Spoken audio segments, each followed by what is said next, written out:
Bonjour, un thé ou café exceptionnel dans un cadre bucolique. Nous sommes en Normandie, nous sommes dans l'Eure, près d'un petit village qui a pour nom Marcilly-sur-Eure, 1500 habitants. Pourquoi? Parce que nous allons à la rencontre d'un grand artiste de renommée internationale, c'est Gérard Garouste. Il est très éclectique, il est à la fois peintre, dessinateur, il est graveur et il est sculpteur. Et il nous attend dans son atelier. Coucou, bonjour Gérard. Bonjour. Merci de nous accueillir. Je vous embrasse. Ah oui. C'est la première fois qu'on vient ici dans votre atelier. Merci de nous y accueillir parce que je pense qu'on n'est pas très nombreux à pouvoir y entrer. Oui, mais on est un peu loin de Paris, alors c'est parfait, il y a une distance, et j'en profite vraiment de ces distances. Est-ce que les proches peuvent rentrer? Je préfère qu'il y ait toujours, vous savez, il faut toujours avoir un œil neuf, alors je privilégie les yeux de mes proches pour qu'ils découvrent les tableaux. Donc sinon, s'ils viennent trop souvent, ils n'ont plus de surprise. Vous nous acceptez quand même ce matin? Oui. Bon, oui. allez, alors on y va. Merci. Gérard, qu'est-ce que c'est que ce lieu? C'est vous qui l'avez créé? Oui, c'est un lieu, les proportions de son lieu sont très importantes. Quelle dimension? 17 mètres sur 17 mètres. Quels sont les bons critères pour un bon atelier? Une lumière constante pour que les lumières soient froides et les ombres chaudes. Ça, c'est classique. D'accord. Et au nord? Oui, et toujours la verrière zénitale au nord. Est-ce que, Gérard, ça reflète ce lieu? Ça vous reflète? Est-ce que c'est vraiment votre portrait? Quand on est ici, on vous connaît mieux. Oui, parce que je crois qu'il n'est pas très accueillant, ce lieu, finalement. Ah bon? Et vous n'êtes pas accueillant, vous? Si. Oui, peut-être. Détrompez-vous? Non, mais il y a un côté un peu froid. J'aime bien cette espèce de froideur. Moi, je suis pas quelqu'un de très extraverti. Voilà. Et donc, ce lieu, en tous les cas, je m'y sens vraiment bien. Dites-moi, elles sont hyper propres, hein? oui. Mais vous travaillez jamais, c'est pas possible. Mais si. Mais vous les nettoyez à chaque fois? Bien sûr, à la fin de chaque heure. Ah, d'où... D'où c'est pareil de verre pour nettoyer avec de l'eau de spirit. Et alors c'est drôle parce qu'il y a parfois des collectionneurs qui me disent oh, est-ce que vous vendez vos palettes?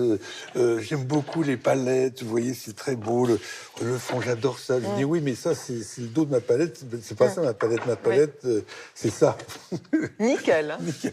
Il y a une chose intéressante, c'est que, vous voyez, là, surtout quand je fais mes peintures, donc elles sont organisées sur la palette, et elles s'organisent un peu sur cette espèce de petite montagne de peinture, comme ça.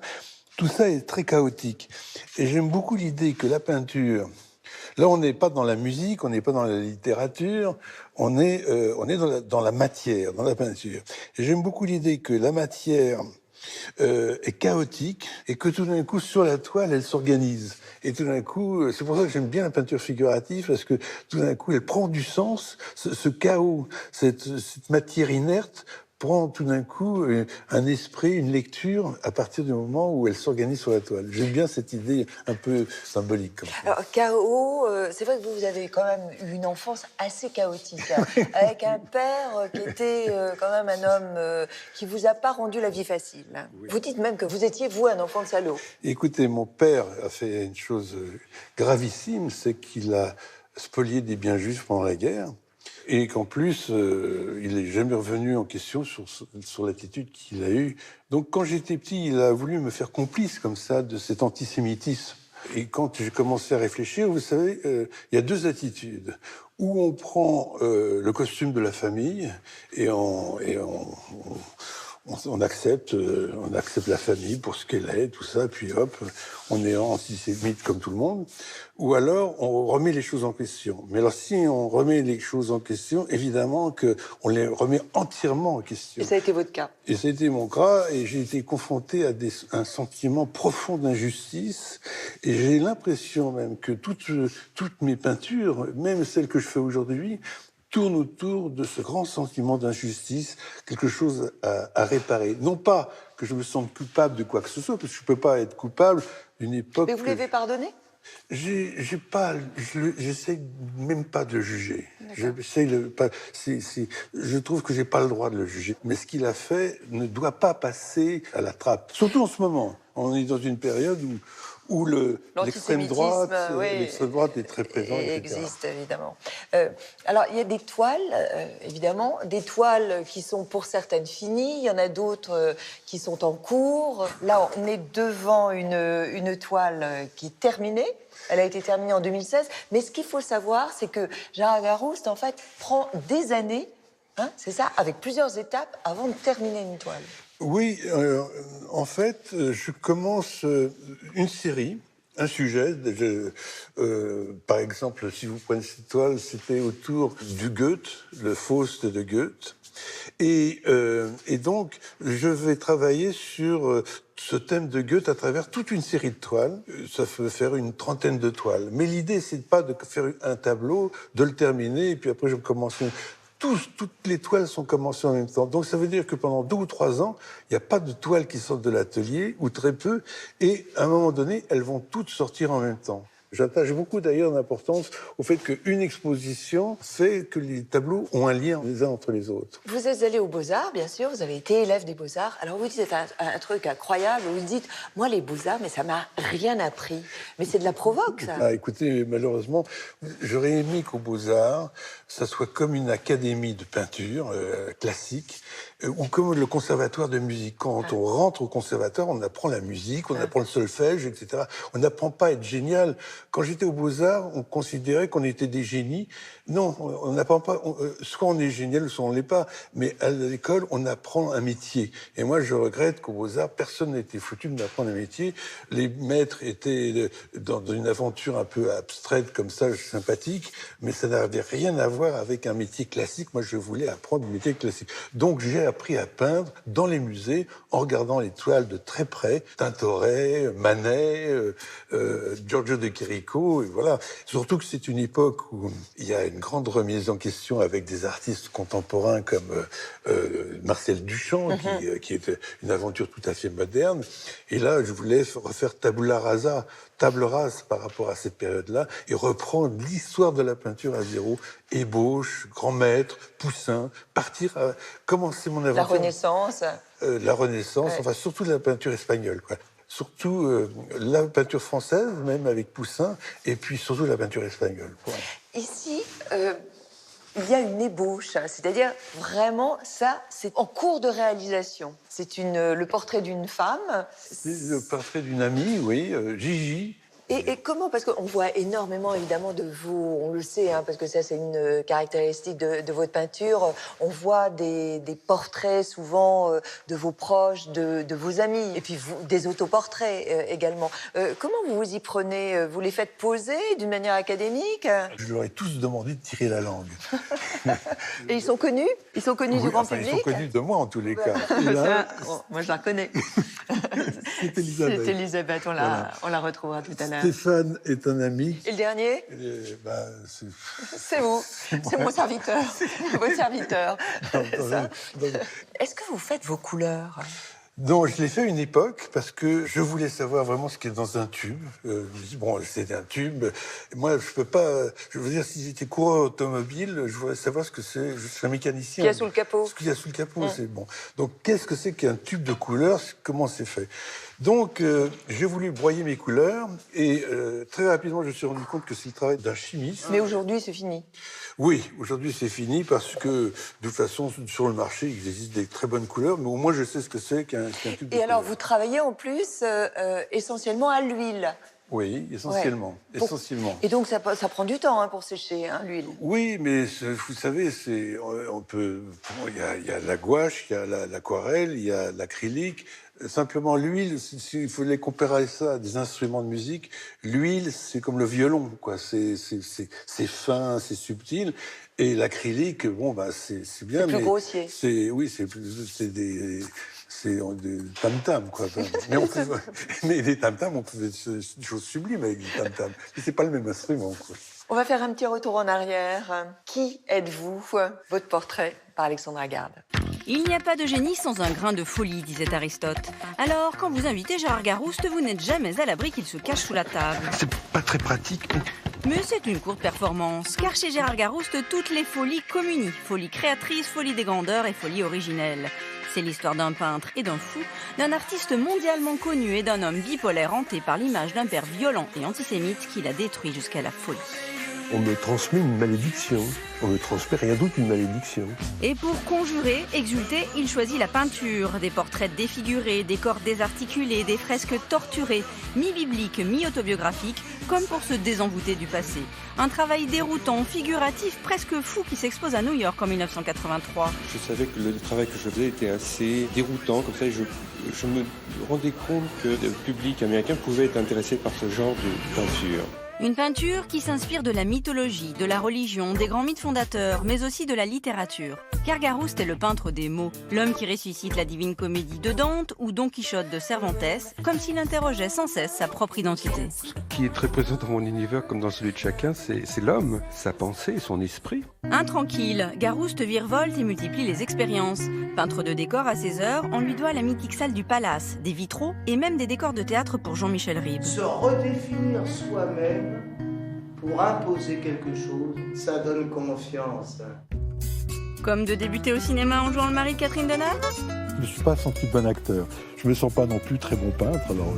Et pourtant, que de reconnaissance. Après vos récentes expositions à la Fondation MAG et au Palais du Facteur Cheval, vous venez d'être élu à l'Académie des Beaux-Arts en décembre dernier. Alors, entre création et transmission, peut-être parviendrez-vous à dompter vos propres folies. Quand vous revoyez, Gérard Garouste, de certaines de vos toiles, est-ce que vous vous dites j'ai bien travaillé, ou ça vous arrive de vous dire ah, celle-là, je la reprendrai bien? J'ai toujours envie de reprendre toutes mes toiles je sais très bien que Vous la trouvez imparfaite. Reprendre mes toiles, c'est de l'ordre un peu de l'utopie, parce que en effet, si j'avais la possibilité de reprendre toutes mes toiles, je les reprendrais toutes. Bon, c'est pas grave non plus. Je sais pas, cette mise en scène du chef-d'œuvre. Est-ce qu'il est vrai que vous peignez vous essentiellement le matin? L'après-midi, vous n'avez pas l'humeur à peindre? C'est vrai que les meilleures heures sont le matin, et je suis même très pressé parce que ça passe vite une matinée, et c'est vrai que chez moi, c'est très intense, c'est une question même de fatigue. Je me fatigue assez vite, donc le matin, c'est formidable, et puis c'est très lié aux saisons. Là maintenant, c'est le printemps, donc la peinture, ça fait bien. Comment s'opère en fait votre processus créatif? Au départ, vous faites des croquis. Comment vous y prenez? L'idée, c'est de ne pas chercher un sujet, d'être toujours habité par le même sujet. J'ai toujours les mêmes préoccupations dans la tête, j'ai toujours à ma disposition un carnet qui est très très précieux comme pour cela moi. Je savais que vous alliez me poser cette question, donc je vous ai amené quelques carnets. Et ces carnets, en effet, ce sont... Vous pouvez les ouvrir? Oui, bien sûr. Écoutez, je vous le donne. Ouais. Ouvrez-le, n'importe Vous quelle me le page. prêtez, malheureusement. Ah oui, c'est très, Donc très il y a du détaillé. texte, vous voyez, c'est des croquis, c'est pas obligatoirement des dessins. Ce sont pas des ébauches comme Delacroix quand il va faire des voyages. C'est pas à l'époque où on n'avait pas d'appareil photo. L'idée, c'est pas de retenir un paysage. L'idée, c'est de mettre en scène une idée que j'ai en tête. Donc c'est plutôt des croquis. Et ces croquis, avec le temps qui passe, quelques mois plus tard, vous voyez, là, c'est de la période justement du Faust, avec des sorcières, etc. Et là, j'ai fait ce dessin-là, mais je ne savais pas si ça me plaisait ou pas. Mais quelques mois plus tard, je l'ai encadré parce que je me suis dit, tiens, ce dessin est intéressant, je vais peut-être en faire un tableau. Donc, quand vous arrivez ici dans cet atelier, vous savez très précisément où vous voulez aller. Voilà, c'est-à-dire que j'ai mes dessins de mes carnets, je sais exactement ce que je veux faire comme tableau, et donc l'inspiration, elle est dans mes carnets, en fait. Et elle vient dans mes carnets, c'est entre deux rendez-vous, ou en conduisant. Il m'arrive en conduisant. En conduisant, mais vous êtes dangereux. Non, mais je m'arrête. Je m'arrête parce que j'ai trop peur de perdre une idée. Je m'arrête, je fais vite un petit croquis, et puis je repars pour garder la fraîcheur de cette idée. Et puis, ici, dans l'atelier, alors commencent quelques tableaux, quelques esquisses. Et il se passe une chose assez amusante, c'est que je crois connaître exactement, je vois même le tableau en couleur, enfin je le vois fini le tableau, à partir de ces petites esquisses, je vois très, très bien où je veux aller, et en faisant le tableau, il se passe une chose amusante, c'est que c'est comme si tout d'un coup, c'est le tableau qui me disait, bon, bah, écoute, maintenant, c'est moi qui décide, et c'est le tableau qui prend un peu les commandes et qui m'entraîne là où vraiment je savais pas où il voulait m'emmener. C'est douloureux? Vous êtes dans un état douloureux lorsque vous peignez? Au moment où on peint, on est heureux. On est malheureux quand on ne peut pas travailler, quand ça va mal. L'idée du génie qui souffre, etc., il y a des raccourcis. Si Van Gogh a eu la chance de connaître la médecine d'aujourd'hui, mais il aurait fait 3 fois plus de tableaux, 3 fois plus beaux que ceux qu'il a déjà fait, et il aurait été encore plus heureux. C'est le bonheur qui fait créer, c'est pas le malheur. Vous avez eu, vous, des problèmes psychiatriques, des crises de délire. Oui. Est-ce qu'il faut être fou pour peindre? Ou pour être je artiste. sais que des psychiatres se posent la question. Ce qui est sûr, c'est que dans les hôpitaux psychiatriques, il y a tellement de malades mentaux qu'il y en a il y en a très peu qui sont artistes, en fait. Mais on peut pas souhaiter à quelqu'un de devenir fou pour devenir un artiste, mais puisque j'ai vécu ça, puisque j'ai vécu ces délires, ces folies totales qui sont passées même par des dépressions nerveuses très fortes, eh bien, finalement, je ne le regrette pas parce que ça fait comme des espèces de lavage de cerveau. J'ai eu des hallucinations, j'ai eu des images très, très fortes et évidemment, il y a quelque chose de très stimulant. Eh bien, je ne le regrette pas parce que je m'en suis nourri. Vos œuvres, elles sont torturées. Est-ce que vous, quand on vous connaît, vous êtes très affable, vous êtes souriant, vous êtes très attentif aux autres. Est-ce que votre peinture est vraiment le reflet de vous-même? Mais si vous regardez bien mes tableaux, vous ne trouvez pas qu'il y a un peu d'humour dans mes tableaux? Bon, certes. Moi, je l'ai fait en rigolant. Enfin, vraiment, mes tableaux, j'essaie toujours qu'il y ait une dimension un petit peu d'humour. Mais est-ce qu'on a besoin, en fait, Gérard Garouste, de comprendre une œuvre pour l'aimer? Alors, écoutez, moi, je crois que je suis tellement pris par le sujet de mes propres tableaux, qui sont construits, etc., que il y a une logique dans ma peinture. Je suis sûr qu'elle ne passe pas à l'extérieur, mais ça n'a aucune importance parce que les tableaux appartiennent à ceux qui les regardent. Donc, sortis de l'atelier, vous allez y voir des choses que moi, j'y ai pas vues du tout. Et ce qui compte, c'est votre regard sur ma peinture. Et l'émotion. Et l'émotion et tout. Vous savez, moi, les moments que j'aime beaucoup en peinture, c'est pas les vernissages où on vous dit vraiment ce que vous avez peint là, c'est super, c'est merveilleux, c'est très bien, bon, c'est toujours agréable. Mais je préfère nettement 2 ou 3 étudiants qui viennent me voir suite à leur cours, comme ça, ils viennent me voir avec des questions très précises sur un tableau. Oui, vous avez un tableau qui s'appelle Rony et le Caroubier. Alors, c'est qui Rony? Et ils rentrent dans le sujet du tableau. Ça, c'est amusant. Pour comprendre, Gérard Garouste, la portée de votre œuvre, on est allé voir Philippe Piguet, qui vous connaît bien, qui connaît votre travail depuis 30 ans. Alors, on s'est rendu aux Beaux-Arts, où vous exposiez des œuvres monumentales il y a de cela encore quelques jours, et il nous parle de votre œuvre. Gérard Garouste est arrivé en quelque sorte sur la scène artistique française au début des années 80. Connu évidemment dans tout l'Hexagone, en Europe, voire à l'international aussi de manière assez conséquente. C'est un artiste qui a cette particularité d'être à la fois peintre, dessinateur, graveur et sculpteur, qui le place en figure similaire avec les grands artistes de la modernité. On pense à Picasso, on pense à Matisse, notamment. C'est quelqu'un qui peint de manière absolument prodigieuse, comme un peintre de la Renaissance, mais il est aussi à même de nous donner une imagerie surréaliste. Garouste est un de ces rares artistes français qui, dans les années 80, ont exposé chez le plus important marchand de l'époque, Léo Castelli, le marchand d'Andy Warhol. Donc, C'est évidemment une situation qui a servi à sa promotion à l'étranger.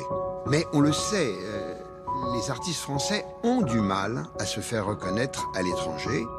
Aujourd'hui, la France n'est plus la seule scène à l'international. On a dominé la scène mondiale pendant plusieurs siècles. Et puis sont arrivés sur le marché les Chinois, les Indiens, les Africains. Aujourd'hui, on se partage le gâteau. La Côte de Garouste, c'est une côte qui trouve un bon niveau, une œuvre d'un bon format, car il vaut mieux toujours en avoir une d'un bon format. C'est une œuvre qui coûte plusieurs dizaines de milliers d'euros, bien entendu. Il n'a pas encore eu la grande exposition institutionnelle qu'il mérite. Et puis, disons-le, qu'est-ce qui importe?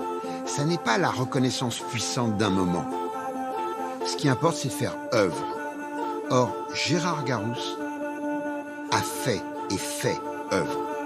Et je prends volontiers le pari que cette œuvre-là, elle traversera le temps. Autre lieu de cette maison, alors là aussi, nous sommes dans une sorte atelier quoi, de gravure. C'est un atelier, avant tout un atelier de gravure. Mais c'est votre studio. C'est mon Un lieu studio, intime. j'appelle ça le studio Lo, c'est-à-dire un lieu très intime où je fais des petites gouaches, mes études, mes textes, tout ce qui est un peu intime. Intime, avec des photos de famille. Voilà, On écoute de la musique aussi, oui, parfois. bien sûr. Ouais. Oui, bien Qu'est-ce que vous sûr. écoutez? Moi, j'aime beaucoup, alors ça dépend des moments, mais j'aime beaucoup Schoenberg, vraiment, j'aime beaucoup. Mais ça peut être aussi de la musique indienne. Et puis, pas ici, mais dans le grand atelier, parfois j'ai envie de chauffer l'atelier, ça peut être aussi Johnny Cash. Hein. Ah oui, jusque-là. Ah oui, oui. Et vous dansez? Non. Si, oui, Ça oui, arrive. oui, enfin, Charles Garros, il danse oui, tout oui, seul. oui. Il y a tout le passé du palace, quand même. C'est vrai, c'est vrai. C'est vrai aussi que Philippe Piguet nous disait quelque chose de très intéressant tout à l'heure. Et j'aimerais bien avoir votre avis. Est-ce que lorsque l'on est un artiste français reconnu en France, en Europe, il est difficile en fait d'être connu à l'international? Très difficile. Mais comment on Je vais explique ça? D'abord, je vais vous donner deux exemples précis. Il y a eu deux rétrospectives à Beaubourg, au Centre Pompidou, donc le plus grand musée français. Soulage. Soulage fait une rétrospective au Centre Pompidou. Deuxième artiste, Bertrand Lavier. Dans l'art conceptuel, c'est une star, Bertrand Lavier, en France. Les deux artistes faisant une rétrospective au Centre Pompidou n'ont pas pu faire une exposition et de voyager à l'étranger. Ça, c'est franchement grave. Donc, il y a un vrai travail à faire. Et là où l'Académie des Beaux-Arts et le ministère de la Culture peuvent trouver une espèce d'entente et de s'imposer sur la scène internationale. Évidemment, la cote d'un artiste en dépend aussi. Bien sûr, mais Léo Castelli, Léo Castelli m'avait dit, mais si tu veux vraiment faire une carrière internationale, reste aux États-Unis, je te fais ton atelier, je t'installe, je fais ce que tu veux, mais reste pas en France. Tu ne peux pas faire de carrière internationale en France. Ça, c'est une réalité. Mais, vous savez, le mot carrière, franchement, je trouve que ça colle pas justement avec l'esprit d'un artiste. Il faut vivre là où on a envie de vivre. Moi, j'adore être en France, la Bourgogne, la Normandie, les arbres. Moi, aux États-Unis, les arbres sont trop grands. Je me sens pas très à l'aise. Alors, vous exposez dans la galerie Templon à Paris, mais vous exposez aussi au musée de la chasse et de la nature. Alors là, je me disais, là, il y a une petite incohérence parce que je sais, Gérard, que vous ne portez pas trop de cuir, quoique. Voilà, bon. Que vous ne mangez pas de viande. Oui, ça, et que vous ne chassez pas. Oui. Alors, vous pouvez m'expliquer? Bon, écoutez, sur la chasse, il y a une espèce de chasse qui peut être assez, pas métaphysique, mais en tous les cas une chasse mythologique comme ça. Diane, le thème du musée de la chasse, il est très proche d'une belle idée de la chasse comme ça. Mais quand même, ce qui me choque beaucoup, c'est tuer du vivant. Même tuer des animaux, c'est quelque chose qui me choque.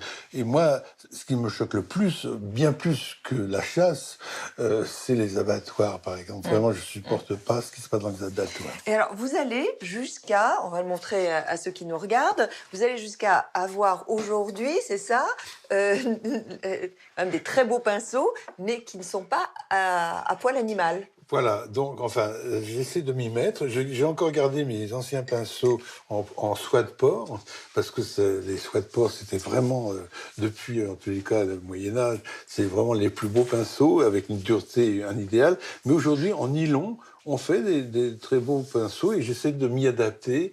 C'est un peu différent, mais j'essaie de m'y adapter.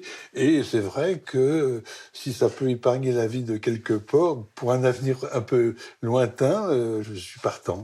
Quand je regarde les livres, il y a la Bible, il y a le dictionnaire des mythologies, le livre d'or des symboles, la religion chrétienne, la religion juive, les mythes grecs. Je pensais à la religion. La religion aujourd'hui, elle est très présente. Est-ce qu'elle ne génère pas aussi beaucoup d'extrémisme et d'excès? Alors, c'est un mot qui malheureusement a perdu sa valeur, son sens. Au départ, c'est un très beau mot, religion. Ça vient du mot religare, qui veut dire l'unité de pensée. Un groupe de personnes qui pensent la même chose, ils sont dans cette idée de religion. Malheureusement, médiatiquement, politiquement, maintenant, quand on pense à religion, on voit des espèces de... On pense à des intégristes, et ça, c'est très dommage. Et dans toutes les religions. Et dans toutes les religions, dans toutes les religions. Et vous savez, les vrais religieux sont discrets, ne revendiquent rien, ils n'ont rien à prouver. Parce que ça relève de l'intimité. Bien sûr, et puis le problème n'est pas là. Quelqu'un qui est mystique n'a pas à dire à l'autre c'est moi qui raisonne, toi t'es un crétin, t'as rien compris à ma religion. Les choses sont plus subtiles que ça. Vous dites souvent que l'art vous a sauvé. Vous, avec votre association La Source, vous tentez de sauver aussi des enfants. Et c'est Alexandra Garde et Anne-Rose Leblanc qui vous ont accompagné.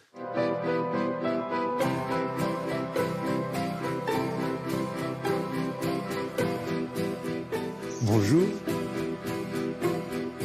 On est pas loin d'un petit village qui s'appelle la Guéroult et on est dans un lieu très ancien, un peu industriel.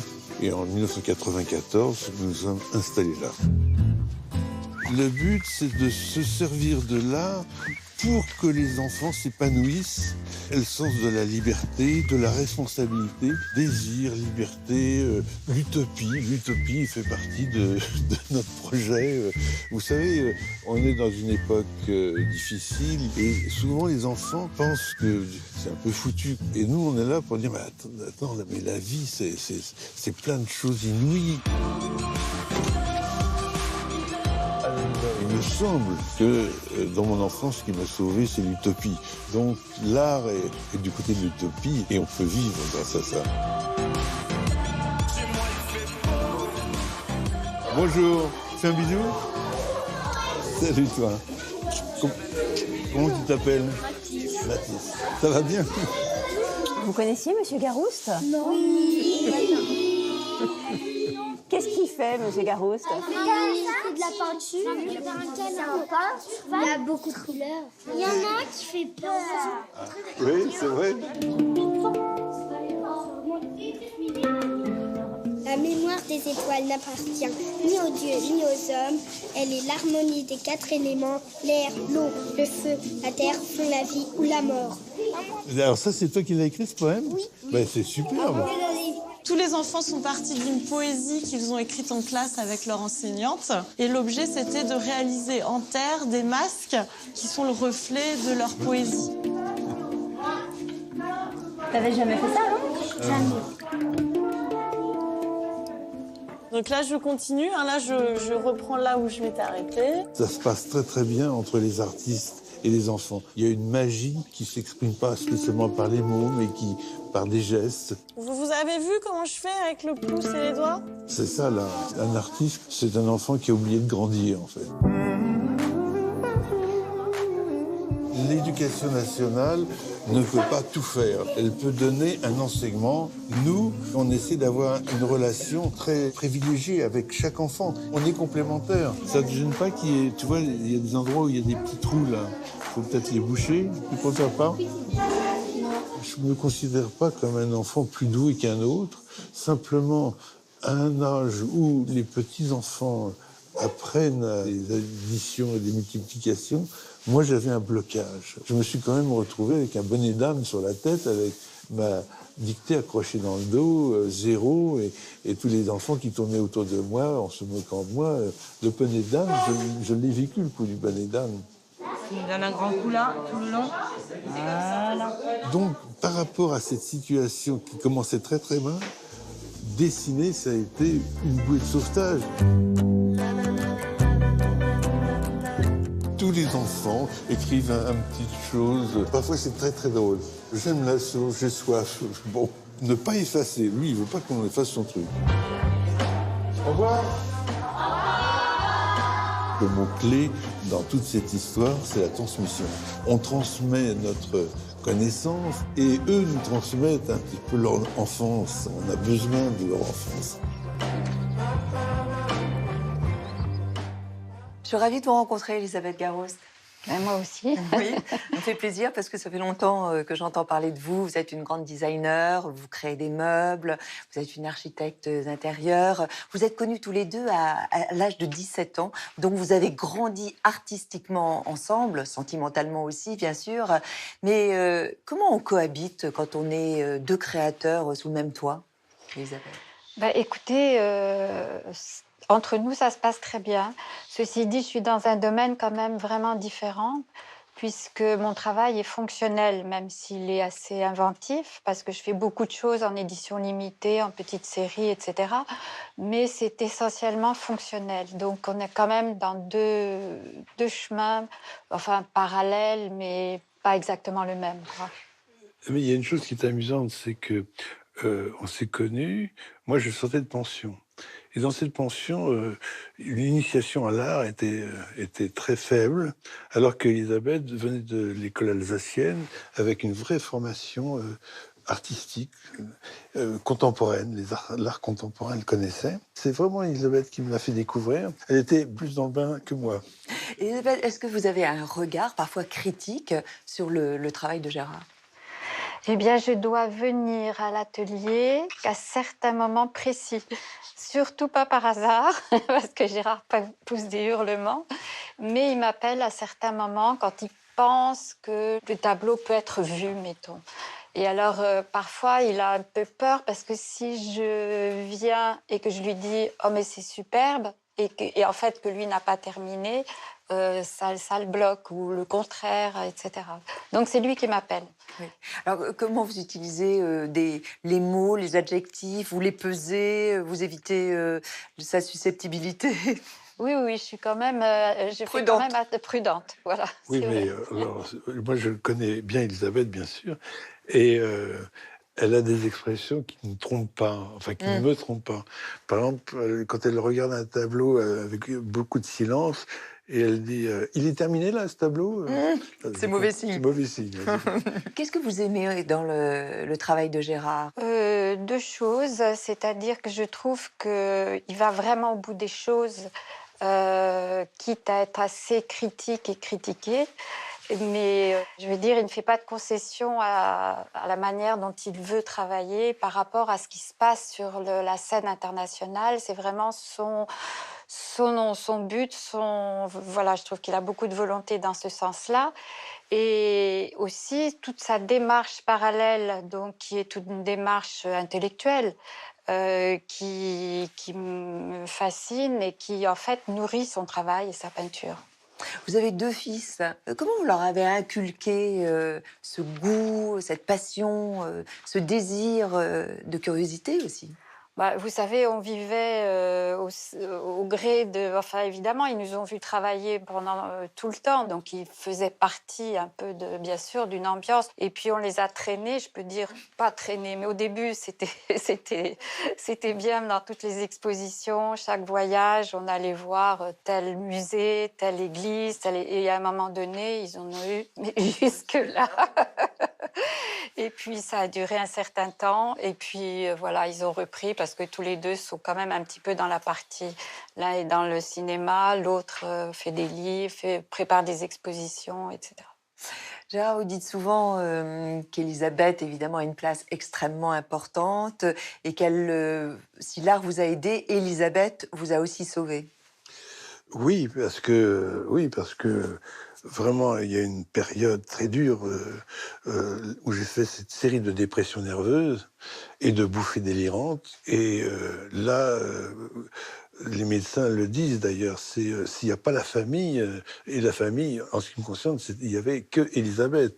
Et j'ai jamais compris la persistance d'Élisabeth, parce qu'on était jeunes. Et même nos amis lui disaient à Elisabeth, mais écoute, non, c'est pas possible.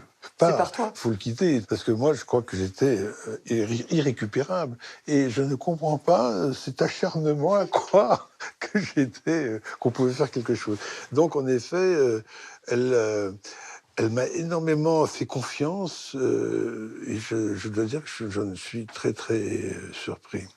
Vous savez, elle m'a dit des choses très, très naïves et très justes en la fois, dans le style où, quand elle me voit, j'étais désespéré, mais vraiment, on était jeunes, hein, mais j'étais quand même totalement désespéré. Elle me dit, moi je croyais plus en rien, créer une famille, tout ça me paraissait de toute façon raté. Et elle me disait, mais tu vas voir, là, moi, pendant quelques années, je vais travailler, je vais tenir un magasin, je vais faire du commerce, n'importe quoi. Et toi, tu vas continuer à faire de la peinture. Et dès que ça marchera pour toi, eh ben, tu feras de la peinture. Et moi, je vais faire du design. Et dans cette espèce d'utopie, moi, je m'accrochais à avoir confiance dans son fantasme, mais j'y croyais pas une seconde. Et en fait, c'est ce qui s'est passé. C'est-à-dire que pendant qu'Elisabeth travaillait, moi je ne gagnais pas d'argent, jusqu'au moment où j'ai travaillé pour le Palace, j'ai enfin gagné ma vie. À ce moment-là, Elisabeth a pu se consacrer au design, et tous les deux, on a pu émerger comme ça et faire chacun notre métier qu'on aime. Elisabeth, qu'est-ce que vous diriez pour conclure cette émission à ceux qui nous regardent ce matin, qui ne sont pas passionnés par l'art? Je crois que ce qui est très important, c'est de commencer dès l'enfance. Je trouve qu'il manque à l'école, dans la plupart des écoles, cette ouverture en fait à l'art en général, c'est-à-dire savoir regarder même un meuble, une porte, enfin connaître un petit peu la création en tout cas, la création passée, la création... Et c'est vraiment un élément qui manque à l'école. Et ça n'est pas élitiste pour autant? Non, je pense que ça l'est pas du tout. Et c'est pour ça qu'on a créé la source, entre autres, pour éveiller des enfants et transmettre. Qui dit éveil dit curiosité. Et dans l'éducation, déjà, même les parents devraient exciter la curiosité de leurs enfants. Et cette curiosité, c'est déjà du côté de l'art. Parce que tout d'un coup, de s'attarder sur la forme d'une assiette, sur un arbre, comment il est dans la nature. Une poignée de porte, une poignée Exactement. de porte, ou les choses les plus simples, et d'attirer son attention sur le quotidien. Le quotidien, il est partout, donc on finit par le plus le voir. Et il faut regarder les choses et s'y attarder. La dernière question, le mot de la langue française que vous préférez, vous, Elisabeth? Je dirais amour. Et vous, Gérard? Moi, c'est un mot qui m'a joué des tours et que j'aime beaucoup, c'est le mot médiocre. Parce que, évidemment, quand j'étais petit, on n'arrêtait pas de me sortir que sur mon bulletin, il y avait toujours écrit que j'étais médiocre. Et puis un jour, j'ai lu Rabelais, et dans Rabelais, à un moment donné, on parle d'un homme sage, un bûcheron, qui ne veut pas d'une cognée en or, mais simplement une cognée en fer. Et Hermès, le dieu Hermès, lui dit « c'est bien, tu es un médiocre ». Et un médiocre, en fait, dans la langue française, ça veut dire que c'est un médium, c'est quelqu'un de sage, raisonnable. C'est-à-dire que c'est une qualité. Enfin, ce mot médiocre était une qualité, donc j'aime beaucoup ce mot médiocre. Un mot qui est réhabilité de ce fait. Amour, médiocre. Merci beaucoup. Merci de nous avoir accueillis chez vous, dans l'Eure, en Normandie, dans ce lieu magique. Portez-vous bien. Merci, Catherine.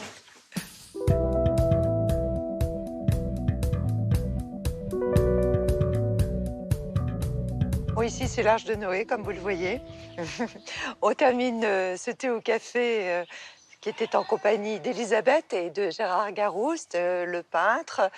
Ce matin, ici, en Normandie, on était à Marcilly-sur-Eure. On se retrouve samedi prochain pour une nouvelle émission, un nouveau thé au café. Cette émission, bien sûr, elle est rediffusée cette nuit. Vous pouvez aussi la revoir sur France.fr. TV. Merci de votre confiance et de votre fidélité. À la semaine prochaine et d'ici là, portez-vous bien. Au revoir.